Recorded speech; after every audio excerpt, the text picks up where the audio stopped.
Number 2 ఒకటి ఇప్పుడు already ఎన్నికల కోడ్ ఉన్నది. ఎన్నికల కోడ్కు సంబంధించి ఢిల్లీ పోలీసులు వచ్చిల్లు.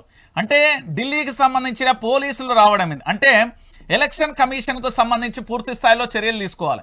ఇది ఎక్కడి నుండి వచ్చింది? ఇక్కడ సైబర్ క్రైమ్లో ఫిర్యాదు చేస్తే అక్కడి నుండి నోటీసులు వచ్చినాయని ఇది ఒక పెద్ద క్వశ్చన్ మార్కుగా మారిపోయిన పరిస్థితి.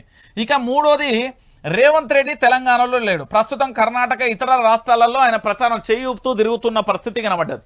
ఇది మూడో అంశం. సో నాలుగో అంశం ఏంటంటే ఇక్కడ బీజేపీ కానీ ఆల్రెడీ ఇతర రాష్ట్రాలలో పోలింగ్ తగ్గిపోవడంతో సమస్యగా బీజేపీకి మారింది. ఇక తెలంగాణపై పట్టు పెట్టడానికి. రెండోది, కాంగ్రెస్ కు సంబంధించి అయోమయం ఉన్నది. దీంట్లో ఏక్నాథ్ షిండేలు ఉండడంతో ఏం చేయాలో అర్థం కాని పరిస్థితి కనబడ్డది.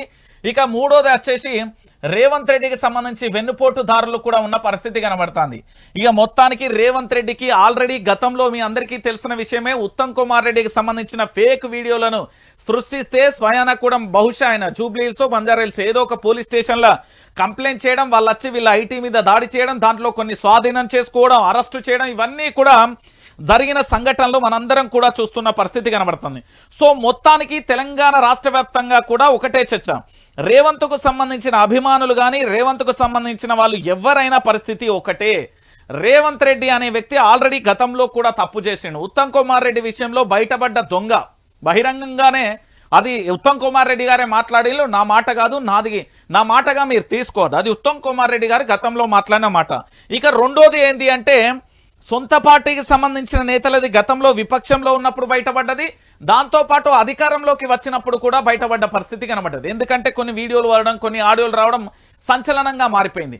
ఇక మూడోది వచ్చేసి ఏకంగా జాతీయ అంటే బీజేపీ పార్టీకి సంబంధించి అమిత్ షా నుంచి అంటే ఢిల్లీ నుండి పోలీసులు రావడం అనేది కాస్త ఇక టాపిక్ డైవర్షన్ అని కూడా అనుకోవచ్చు. ఎందుకు అంటే తెలంగాణలో ఏం నడుస్తుంది? కారు టాప్ గేర్ లో దూసుకుపోతుంది. కారు ఇన్నాళ్ళు పంచర్ అయింది, షెడ్డు పోయిన అన్నోళ్ళు అందరి మూతికి తాళాలు కాదు కుట్లేసిరు. ఇప్పుడు కుట్లేసిలు మొత్తం కుట్లేయడంతో తెలంగాణలో ఏం జరుగుతుందంటే కేసీఆర్ ప్రభంజనం కొనసాగుతుంది. బాపు నువ్వే రావాలి అంటూ తెలంగాణ ప్రజలందరూ కూడా పూర్తి స్థాయిలో కూడా చెప్తున్నారు.